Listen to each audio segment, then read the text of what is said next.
Walking around West Mosul is truly an incredible experience. This street used to house shops and the life of Iraq's second largest city. Now it's charred remains, a virtual ghost town. So this was once a workshop for electrical engineering students. You can still see the lab tables here. It was hit by an airstrike in 2015. Afterwards, members of the university staff found bomb-making instructions among the rubble. So no end in sight, Marcia. It's now been 10 days since Harvey made landfall. What sorts of people are there now?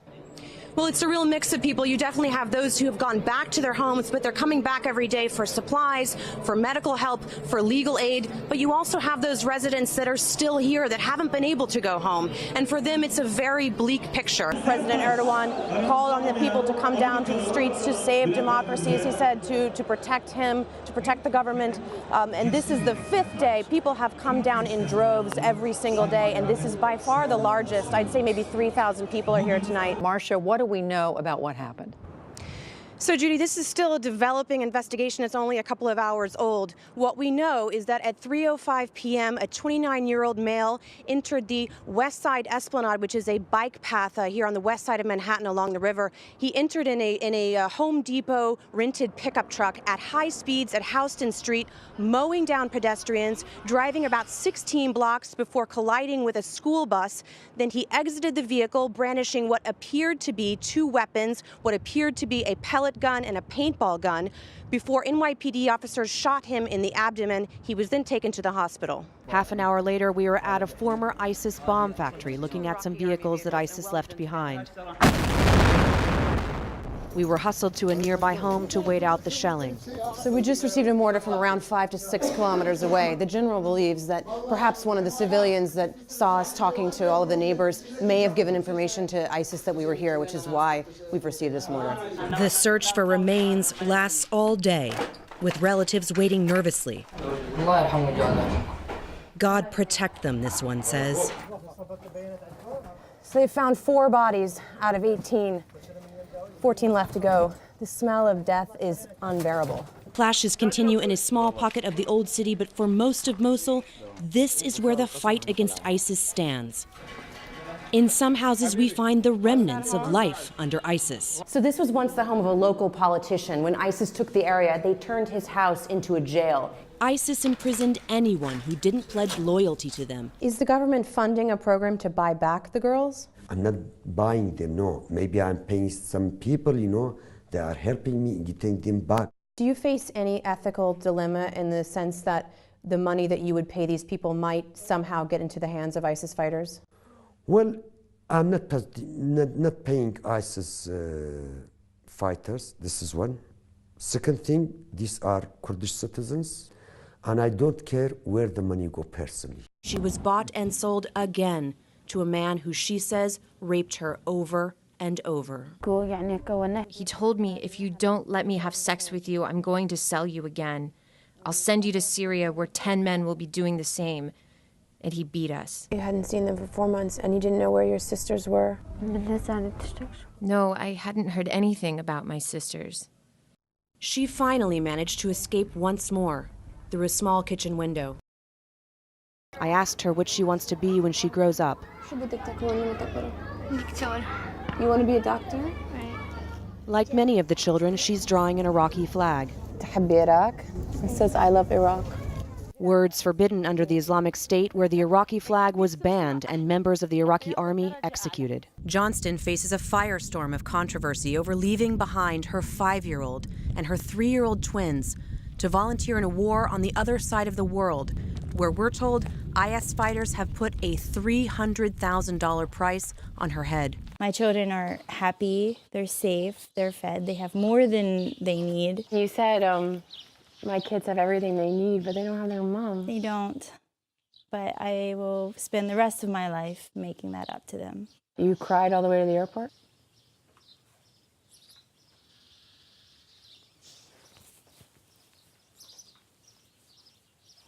I don't want to think about it.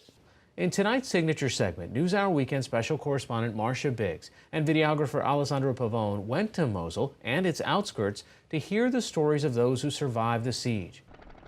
This is what's left of Mosul's old city, the last stand of ISIS after a brutal 9-month siege. entire neighborhoods flattened by airstrikes, thousands dead under the rubble. And for those who escaped Mosul alive, this is their foreseeable future. The United Nations estimates the battle for Mosul displaced more than 700,000 civilians. Most are living in the 20 or so camps in the area run by the Iraqi and Kurdish governments, with support from the UN and aid agencies, sleeping in tents where temperatures reach 120 degrees Fahrenheit. Shema Ali escaped Mosul's old city with her husband and 3 children. When we met her, she was too scared to show her face. She said during the 9-month siege there was no work, no food, and constant shelling. Her family survived by eating birdseed and drinking rainwater. Newborn babies were dying from hunger, and when we took the children to the ISIS hospital to get them some food, they told us, if they die, it's for the sake of God. Those were very bad days. As the Iraqi army fought to liberate her neighborhood, she says ISIS fighters kept her family and 6 others as prisoners, trapped in one house. For 5 days, we were human shields in a house booby-trapped by ISIS. The bombing was very violent. We lost many relatives. We lost my uncle and 2 of my cousins. We lost the hope to live. How did you handle this as a mother? How did you talk to your children about what was happening? I said to my children, let's pray to God to get out of here, and if we live, I will give you any food you want. Don't be afraid if I die or your father dies. Someone will give you food and take care of you. God will not forget anybody.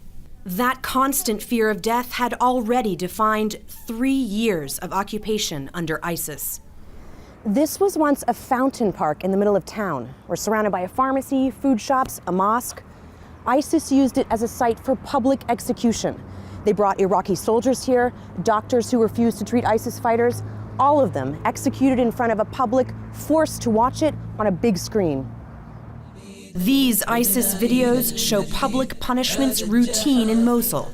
Shema Ali says ISIS executed her father, an Iraqi policeman, and brutalized children simply for cursing. I swear they cut the head off a 9-year-old. He was playing soccer and missed a goal, and he shouted, "God damn!" After that, ISIS went to his family and said, "We are sorry, but we killed the child to make an example of him." Ali stopped sending her children to schools, like this one taken over by ISIS, which used its curriculum to radicalize and indoctrinate children. These ISIS videos show children being taught about weapons, and these are textbooks where tanks and guns were used as examples for math problems. ISIS even forced some of the brainwashed children to become soldiers, calling them their cubs of the caliphate. 12-year-old Ahmed escaped that fate. Did you like school? I like school, but I don't like school with those guys. They were telling us, writing down in the books, that you need to be with us, carry weapons, and fight with us. If you should become a suicide bomber, you will go straight to heaven. Ahmed stopped going to school, and like so many children of Mosul, he and his brother have not seen the inside of a classroom for years. He says he feels safe now in the camp, but can't forget the horrors he witnessed. I saw them collect people, and they tortured and killed them. They stoned people to death. At night, I have nightmares where someone comes to capture and kill me. I wake up terrified and shouting. I will remember this forever. The memories haunt every family we met. Mahmoud and his 6 children are also from Mosul's old city. His eldest daughter, 17-year-old Rahma, once dreamed of being a doctor, but quit school at 14 when her father married her off to a cousin. He hoped that might keep ISIS from kidnapping her. ISIS executed her husband and dozens more in April after they tried to escape the city. They arrested him, and then they paraded them all around Mosul to scare people. They shot him in the head twice, and then they dumped him in the river. 2 weeks later, the Iraqi army told them it was safe to leave their homes. Their family and dozens of others were making their way to an army outpost when an ISIS suicide bomber tried to prevent them from escaping. He shouted, "Where are you going? Are you going to the army? I will not let you." He knew that we were going to the army, so he blew himself up. His 14-year-old daughter, Saida, says all she can remember is the screaming of so many mothers and children. Like a horror film, children cut into two. Some of them had shrapnel in them, and their mothers were dead in front of them. Her mother and 4 other sisters were killed in the explosion, along with, they say, more than 70 others. So this is shrapnel. The entire family suffered injuries. 5-year-old Isra still has shrapnel lodged in her head. She hasn't spoken or eaten much since the explosion. 10-year-old Shalal lost his toes in the blast and is too embarrassed to play with the other boys in the camp. Saida is so traumatized by the murders of her mother and siblings, she rarely leaves the family's tent. And instead of going to schools set up in the camp, Rahma, the eldest, now takes care of the family. I am their sister and their mother now. I teach them, clean them, take care of them. They remember my mom, but they are trying to forget. Some children are back in classes like these, run by the NGO Save the Children. I want to be a teacher, this girl says, because I love school. And this boy wants to be a photographer. It all seemed so normal. Children talking about what they want to be when they grow up, until one girl asked me to take her picture. They shot my brother in the head, she said, still smiling for this photo. Agencies like Save the Children and UNICEF do what they can to help, but they say the need is overwhelming and especially challenging because more than half of the Mosul refugees are under the age of 18. What makes me awake sometimes at night is the possibility that we will witness lost generation. Maulid Warfa is UNICEF's chief officer in the region. We see children that are coming out from the areas that are now retaken. Some of them are wounded, some of them are dehydrated, some of them are malnourished, some of them are unaccompanied. It's not one or the other, it's all of them. UNICEF has been able to reunite over 1,300 children with their families.